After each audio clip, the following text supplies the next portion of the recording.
Here to give you a rundown of tips and tricks for 4-cable method with the Axe effects. Look, I did a video a couple of years ago now when I got my Axe 2 and absolutely love it.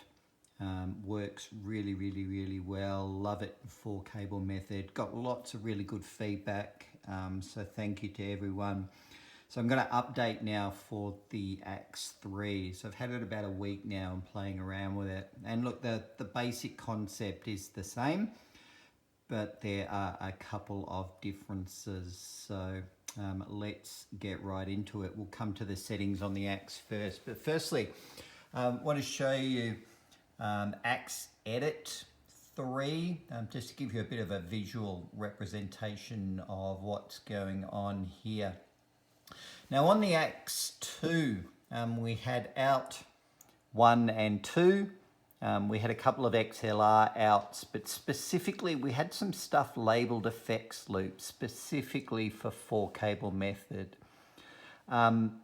Because of the greatly increased flexibility on the Axe 3, they no longer have what's called an effects loop. So you sort of need to know what you're doing. It's not as straightforward as, following the labels, I guess. Anyway, so what we've got is coming in input 1. So I'll show you that in just a minute. And then what we're doing is going out output 3. So this is the top line here is all your effects that are in front of the amp. Think of it like your distortions, your wah-wahs, anything that goes into the front of the amp. So once you've plugged all that in, take it out of output 3, and that then goes to the front of your amp. So this comes from output 3. That plugs straight in, just like you would with a normal pedal board. So think of it that way. All your distortions and your wah-wahs go straight in the front.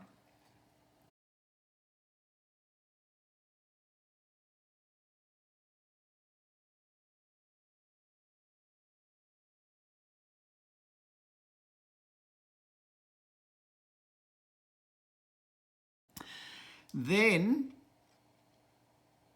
we have the effects send on the amplifier. Ignore that send and return there. That's just to extend the line on Axe Edit. But the effects send cable will go to input 4 on the Axe.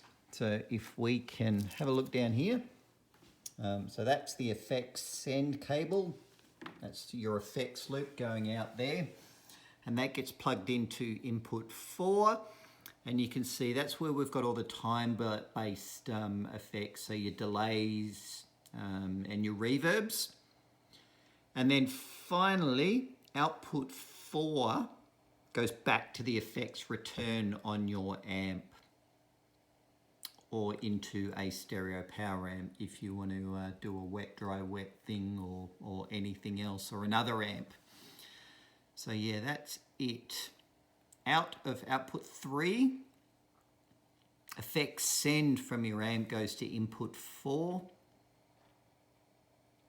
Output 4 of the Axe goes back to your effects return or to another amp or a stereo power amp. So let's have a look at the Axe 3. I'll show you what the tips and tricks are. So press setup, and then we're going to in-out setup and press enter. Now these are your inputs. Your input levels you don't need to touch. 50% is more than fine. Keep an eye on your levels here. Make sure you're not going into the red. If you are going into the red, turn it down. You do not want digital distortion. This is not analog gear.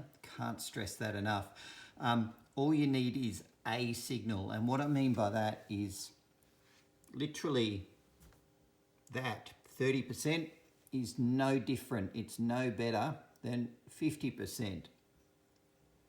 It's digital. Once it's digital, it's all the same thing. So whether it's 30% or 50% or 70% input, it makes no difference at all. Just make sure you're not getting digital distortion there. So you want a okay signal so that the axe can hear your guitar going in. So just leave everything there, 50% across the board, unless it's distorting. Otherwise, just leave it be. Press the page button then, and that will take you to the audio page. And this is where stuff gets more than the Axe 2 or the Axe 1 or the Ultras and all that sort of stuff. Your input 1 source is obviously analog, and there's my input 1 coming from my guitar. Your input configuration, so 2, 3 and 4. Now the big call out here, input 4 mode is set to left only. Remember, this is the effects send from my amplifier. So you don't want that stereo. You do want it left only. And the axe will convert the mono signal to stereo and do all your ping pong delays and all of that funky stuff. But definitely make sure input 4 is left only. We're not using output 1, so that's fine. Not using output 2, so don't bother. Output 3. Output 3, remember, is going to the front of my amp. Output 3 goes in here. It's one cable, it's a mono cable. So what I want to do is sum left and right. Now the critical bit here for 4-cable method, please don't forget this, guys. This is where the benefits come from. The boost pad, turn it up as much as it'll go, 18 dB. What that does is it's a signal to noise ratio. So the more it is, the better your signal to noise ratio will be. Okay, can't stress that one enough. This is where the 4-cable method really starts to have its benefits, and the fractal units are really amazing. So make sure you turn that one up. Copy input 1, of course, turn that off as well. Now we're going down to output 4. Now output 4 is where all of your delays and your choruses and your reverbs are going to be coming back. So there's a couple of different things here. If you are just coming back into the effects return of your amp head or combo, you want to set that to sum so that everything will be summed into one signal. You'll get your ping pong delays. There just won't be any ping pong, or I should say there won't be any left and right, but you'll get both signals. So that's really important, because you don't want to ping pong, because 50% of the signal will disappear if you're not summing it. For me, I'm going to set it to stereo, because I'm using a really great matrix power amp for my wet return. So it's a stereo power amp. Got left and right happening there. So I definitely want a stereo signal, so I've set that to stereo. Again, you can see boost pad is set to 18 dB. That's to make sure I've got the best signal to noise ratio. We didn't talk about phase, but hopefully there shouldn't be any phasing issues. If there is, Fractal have thought of that. And again, don't want to copy input 1.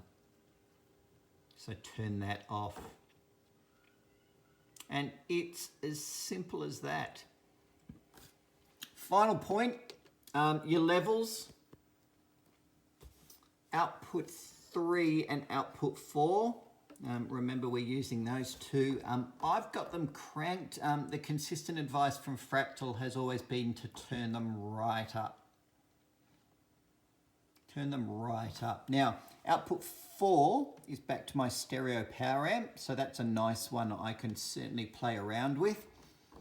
If my wet signal is a bit too wet, I can turn it down there. But output 3 is going into the front of my amp, so I would strongly recommend you leave that turned all the way up. Again, this is about getting the best signal to noise ratio, getting the best volume, the cleanest signal going into your amp. Turn it all the way up is my advice. So there we go. Wet, dry, wet on the Axe FX 3. Hope that helps.